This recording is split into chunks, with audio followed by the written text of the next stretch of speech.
Welcome to The Foundry, where leaders are forged daily. Each week we investigate themes of leadership, entrepreneurship, and mindset with some of the greatest minds in real estate. And now, the data scientist of real estate, George Roberts.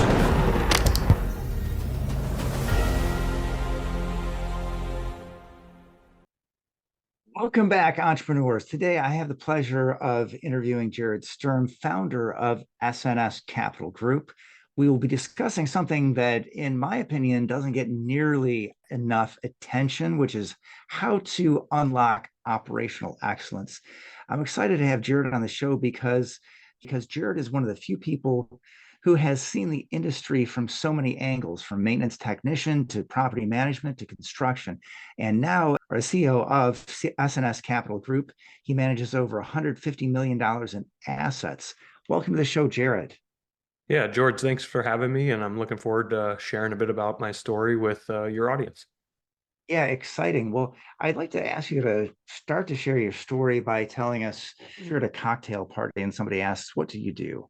How do you like to answer that question? Yeah, I'm a multifamily owner operator in the Cincinnati, Ohio market that also does syndication by partnering with passive investors to share in the ownership and profits of our multifamily investments. All right. I love it. Love it. Yeah. A lot of syndicators on the show here. You're in good company. So I understand you not only made your first real estate purchase, but also launched your maintenance business at 18. Why don't you tell us the story behind that? Yeah, I'm happy to. And you said real quick, you said in good company, a lot of real estate syndicators. I'm intentional about saying first and foremost, I'm an owner operator, and then I happen to use syndication to further that. So I like that clarity and designation for myself. But going back to my beginning, I actually started as a maintenance tech while I was in high school. So I was fortunate that my high school had a wood shop and had a program that allowed seniors in high school to work full time if they had enough credits. So I applied for that. And with my skill set in wood shop, I was able to become a maintenance technician for another local landlord here in Cincinnati, Ohio. So I was the guy hanging the blinds, painting the apartments, kind of doing whatever was necessary from a trades perspective. And I had no formal training there, but I just had a natural aptitude for the trades and could figure things out along the way. And then as I exited high school, I did buy a single family house that was a 6-bedroom house, bought that with my brother, who's my business partner today. We rented out 4 of the bedrooms and lived in the other 2, and began buying at the depths of the financial crisis of 2008, 9, 10, started buying foreclosed single family homes and substituting our lack of capital at the time with sweat equity and our skill set in the trades and fixing them up and renting them out, which has snowballed and evolved into us owning 1,400 units in Cincinnati, Ohio, and over a 16-year period. Beautiful. And I do love that as a market. I feel like you got in many ways on the ground floor. Cincinnati, a great market. I know I want to say about 10 years or so that I think the population started to turn around out there. And obviously buying at the right time from the Great Recession. But is there anything you want to add about the market in Cincinnati? Yeah, sure. So I'm born and raised in Cincinnati, so I know it like the back of my hand. And if first and foremost, I'm an owner operator, our core competency is operations. And so knowing the market really well and being hyper-focused in the market is something that we see as our competitive advantage. But from a macroeconomic standpoint, I could probably help your audience understand by saying for the first, say, 13 years of my career, Cincinnati was labeled as a stagnant market. So call it 1 to 2% population growth, just modest rent growth chugging along at 2 to 3%. And then in recent years, call it the last 2 to 3, I've heard outsiders call Cincinnati as a stable market. And really nothing has changed. We still see the same exact fundamentals, the same exact growth. The difference is what's happening in the coastal markets in the Southeast and how we are just kind of steady Eddie, consistent Midwest, predictable cash flow market. And it's all just a contrast to what the other markets are doing. And so as the Southeast starts to trend downwards and become oversaturated and absorption becomes a problem, we just continue to tick along. And really, it's just a framing of, is it stagnant or is it steady? And either way, I'm okay with it, because what our investment philosophy is consistent, predictable cash flow. Yeah, well, you could say boring is the new sexy, and love your read on that, because certainly I've tracked more towards the Midwest, love Kansas City, since he's on my radar, like it, but haven't purchased anything out there. Well, let's get right down to the meat of it. Really wanted to talk to you about operations. Now, my perspective on this is that we've had a rising market for such a long time that operations, I think, has just really been shipped to the back burner. You have all these people who just bought right, and the financing was also very easy, super cheap financing that you didn't really have to be a rock star with operations to do well. But now I think things are really changing. Now it's a little harder. I say this here towards the end of August of 2024. We're looking towards potentially a quarter or maybe a half point rate cut in September when the FOMC meets. But I think we're really on the cusp of where operations really means a lot more than it has in the past. Anyway, like your thoughts, why don't people focus more on operations? I mean, isn't that really the business we're in? Yeah, I think so. And as you know, in rising markets, it makes it easier for everyone. And so, I can answer this by saying, maybe 2 years ago, I got a question from an investor that he asked the question, what are you guys doing to prepare for the oncoming recession? So no one has a crystal ball, but that was his concern at the time. And my answer was like, I've been preparing for 13 years, because nothing weathers recessions more than rock solid operations combined with appropriate debt structures to your business plan. And so combining those two things, I feel very prepared to go into whatever challenging times happen. But yes, I've been working very hard to build really solid operations with the systems and the processes and the people that we vertically integrated with. And I don't think we've really gotten to show that off for the first 13 years, but the last three have been a little bit more challenging for those who didn't invest the time and effort to build out the operations. And so bringing that all home, one of my biggest beliefs was, whether you're in real estate or any other business, I believe financial returns are supported by on-site operations, and on-site operations are supported by the people who work there. So I've taken a lot of time to get all of those things right, so that way the trickle up effect to the financial returns still look very solid despite the external environment that we're in. I'm glad you mentioned the vertical integration of your company, because I think that's really the only way we want to do it if you really want to squeeze out every dollar of unnecessary expense. So I'm going to guess, I'm going to go out on a limb and say that that was probably just a very natural approach from you, being in the trades, et cetera, that you just naturally wanted to take over some of the other aspects of the business. Yeah, so we really like control. So if you think about it from a real estate syndication standpoint, you have your general partnership and your limited partner. My company, S&S Capital Group, is the general partner. And if you consider that dynamic and that partnership, it's my opinion that limited partners are partnering with us because they want us to handle the control, the ability to force appreciation, to make the asset worth more, and to maximize the cash flow. And so if that's the dynamic, I do think it's appropriate for us to be pulling all those levers and working very hard to maximize the outcomes. And so from the get-go, we have just been learning and improving and polishing our operations to be able to fulfill that end of the partnership. Excellent. And I always like to talk to people who self-manage about crazy tenant stories. Are there any crazy tenant stories that you could actually share with us on the air?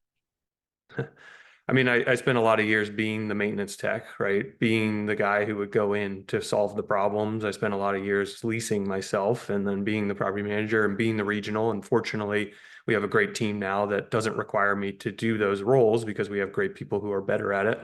But I don't know. I mean, we've had people pass away in units that we've had to experience. Obviously, we have thousands of people living in our apartments, so that's a normal part of life that we have to experience. Nothing's coming to mind that I want to share publicly. So Yeah, awesome. And fair enough, because I know some of these stories can be pretty bad. I used to share some of mine along with, but I'll tell you, I think I've shared them all at this point because I'm not self-managing.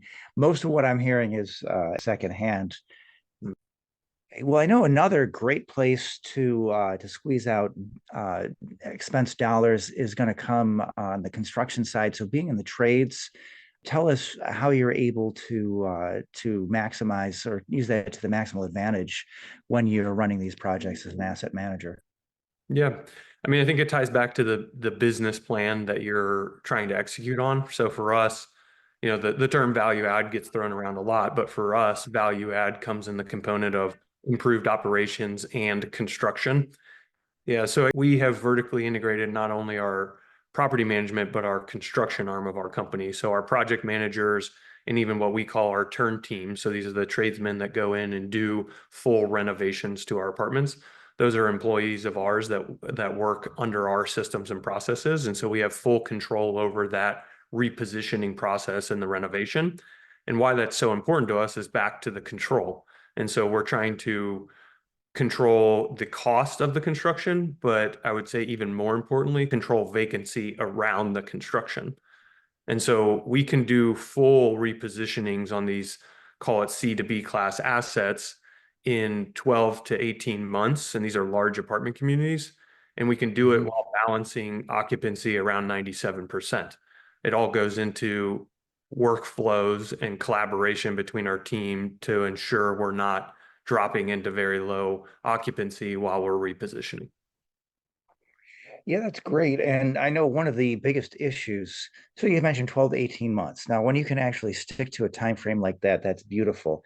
I think that's what everybody puts into their underwriting, but sticking to it is another matter.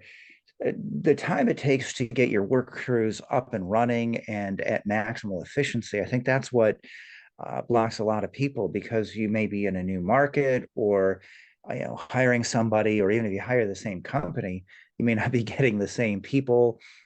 They may not even be able to do that, right? Because you got a lot of people in construction that are working these days. It's really hard to keep people working. So I would gather, obviously, being that you're hiring your own and that you're able to keep people working like that, that you don't have a whole lot of issue with these people going on to other jobs.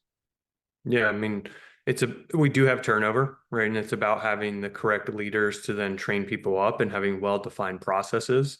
And so if I say, well, our core competency is operations and we're excellent at that, I can back that up by saying we track the KPIs, that the key performance indicators, that we monitor how good we are at this and ensuring that despite turnover, we're staying to our metrics.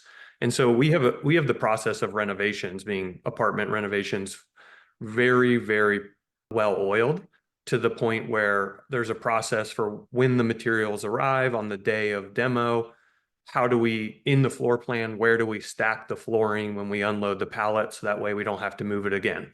On top of every material delivery, we have a pack of Gatorade, a pack of Red Bulls, because at some point years ago, our COO realized that our tradesmen were leaving to gas stations to get drinks, and the inefficiency of that slowed us down. And so we've built out these nuanced touches that allow us to do full renovations in about 72 hours.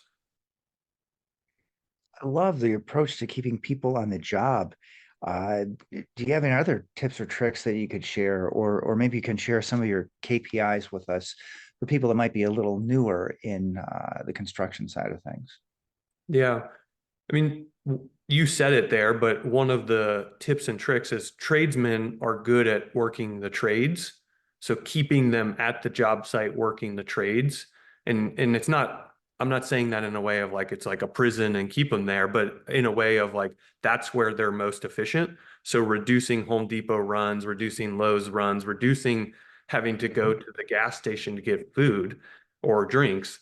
All of those things brings efficiency back into our turn. But I think to answer your question on KPIs, there's like 2 to 3 KPIs per position in our company.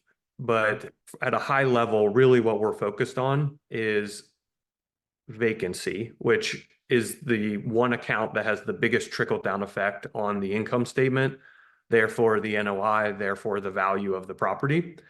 And so how our construction process impacts vacancy is of extremely high importance. But for your listeners, I think the industry focuses on vacancy. We actually break vacancy into 3 components. So we have from the time the resident moves out to the time the construction starts, from the time the construction starts to the time the construction finishes, and then the final component of time the construction finishes to the time the resident moves in. So obviously vacancy is the combination of all of those, but we can hold different roles in our company accountable to each of those sections of vacancy. So project managers would be the first one, turnover teams would be the second one, and our leasing team would be the third one. And so what happens in practice is we will get a 30, maybe 60-day notice from a resident that says they're going to move out. That gets inputted into our system. Our project manager schedules our turnover teams about 30 days in advance. We know that the turnover is going to take us 3 days to execute. And so we have a turnover completion date when the construction is finished.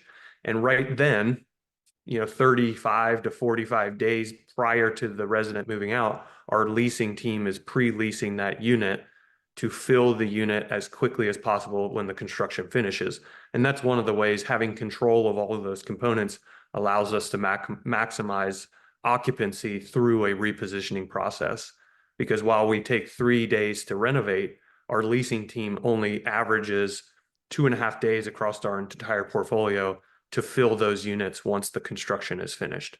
So It's 2 to 3 days. yes. Wow. I mean, hard to imagine, going from a fully completed unit to actually signing a lease in 2 or 3 days. What's the vacancy in Cincinnati in general? So let me clarify. The lease is signed well before the construction ever even starts. And so a resident gives notice 30 to 45 days. That is the trigger that starts our leasing team to start pre-leasing this unit to a specific date that the project manager puts in that we know, because we have control over all the aspects, we will hit the construction finish on the date. We then have to build a reputation and trust with our customer base that they're willing to sign a lease and put a security deposit down for a unit they've never seen. We've become experts at that, and so we do it just fine. So I'm imagining it's because you have so many units, you've probably got a model unit, or they know what they're getting, right?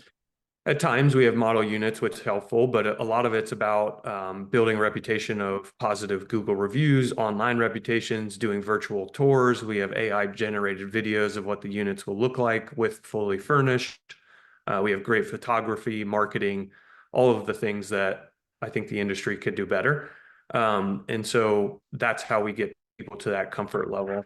And so we're focused on pre-leasing those units prior to the construction even starting. And so one thing we do well is we incentivize our team from a compensation standpoint. So our leasing team gets bonused based off of the number of days after the construction is finished. So we call it the UAD date, the UAD, which is unit availability date. And so the number of days after that is how we calculate our leasing agent's commission. And so obviously the less time, the better for us, the better for them. And so they get based off of a daily rental rate, and they get commission based on how close they can get that date. And so it's just another way to incentivize and align interest. Right, more KPIs there. Good stuff. Now, I don't think we really talked a whole lot about property. Well, actually, I guess we did just speak a little bit about the property management. 97%, that's just amazing. Do you have any other tricks that help you maintain that high level of occupancy even through renovations? So I think we're stabilizing some assets. We have 19 communities. I'd say 5 of them right now are in repositioning, but the majority of them are what we would consider stabilized, right? They've gone through our repositioning process.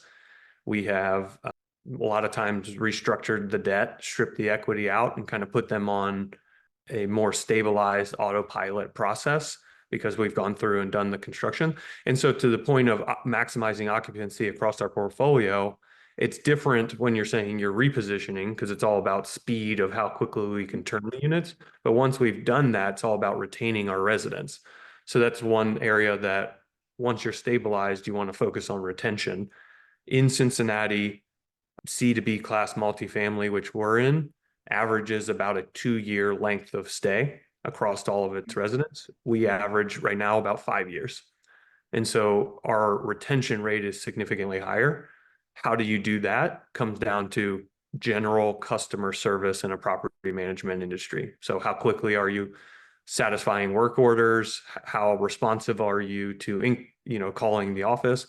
So we track our answer rate on our phones and hold our leasing team accountable to that. We track the responsiveness on work orders to resident requested work orders for our maintenance team. You do all of those things correctly and people tend to stay. That's beautiful. What about community days? Are you doing anything like that? No. Our resident base typically focuses, like, we think those are bells and whistles and flashy things that a lot of times what they care about is just doing the fundamentals extremely well. And I think those things like resident days or community parties, they have their place, but only if you're getting the fundamentals done perfectly. And so there are way too many groups and way too many property management companies that want to focus on, handing out dog biscuits and little gifts and things like that, but they're not even responding to maintenance requests in a timely manner. And so, across our 1,400 units, we average about 30 hours across all work orders in resolving those maintenance requests. That's what people want, in my opinion, at least in our space, right? We're not doing A-class communities, so maybe there's more desire for that in that space, but that's not our demographic. Quite awesome. And then what about balancing work and personal life? What are some of your tips and tricks there? You mean for me personally? Yeah. So, I've been an entrepreneur all my life. And so that's one pillar of my life, but I also am a husband, a father. I need to take care of myself through health and wellness and just a general overall taking care of me. And so there's other pillars, and I think life is just balancing act of working through those. And there's certainly times where I get out of whack and work is too much, or even times where I'm like too focused on another pillar, like being, a dad, and, work suffers and I got to flip back and forth between them all. But one thing I'm really proud of is I'm quite dedicated to being the best version of myself in all of those pillars and trying to strike the right balance. And so it's a never-ending pursuit that I'm, very privileged to have the opportunity to pursue. All right, awesome. And I always like to ask people about the best and the worst advice that they've seen in this business. So what would you say is the best real estate advice you have for our listeners? I might be able to combine the best and the worst because it might just be the inverse of this, like the inverse of the two. But I think we talked earlier in the podcast about how like the times have been easy, right? The real estate market has been climbing for 15 years. Appreciation is easy. You can buy anything, make money. And I think the mistake that I've seen is a lot of people come into the industry wanting to be a syndicator, raising capital, but forgetting on what that capital, how it was actually generated.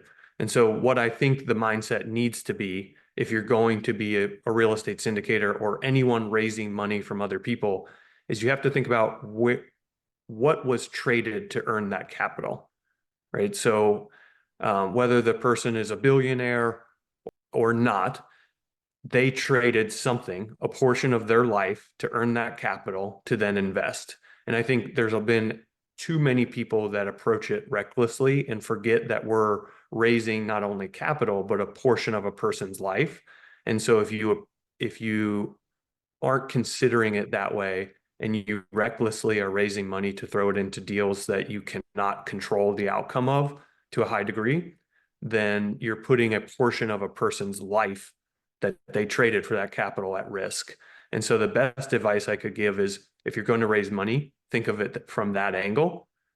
And the worst advice I would say is the inverse, is like people just see it as like, go on LinkedIn, build relationships, raise money, throw it at some multifamily deal or something, some real estate syndication, hire the third party manager, turn your back on the deal and hope that it works and collect your acquisition fee.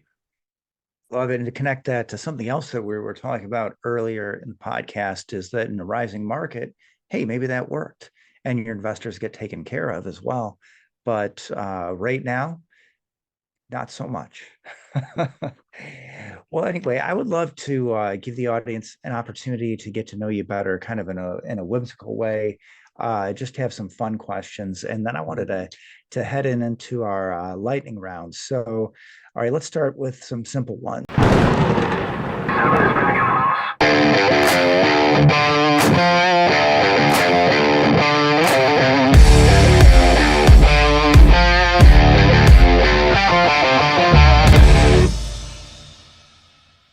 Okay, crunchy peanut butter or smooth? Smooth. All right. Favorite song to sing in the shower?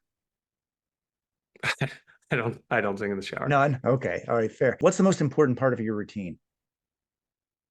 Most important part of my routine, getting up early. Good, good. Yeah, I think that goes with the trades. You have to do that. What's the last time you tried something new for the first time? Every day.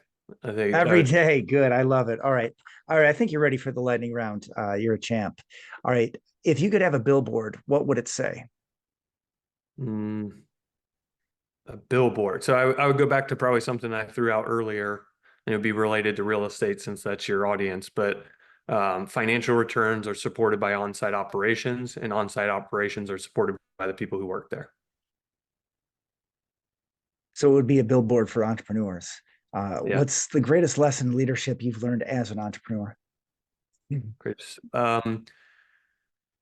You have to give your team the opportunity to advance and grow within their position, even if it means that you risk promoting people to the point of incompetence.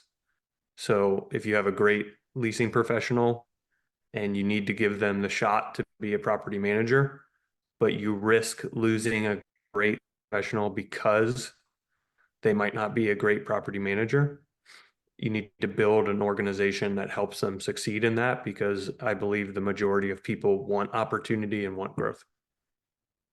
Developing people, always important. Okay, one more whimsical question here. This will be a totally random question. Tell me when to stop cutting the deck. All right, stop. All right, top question. If you didn't have to worry about money, what would you do with your life? 2008, which is probably the best time that any of us will ever see. That's purely luck that happened. I did my first 8 years without any investors.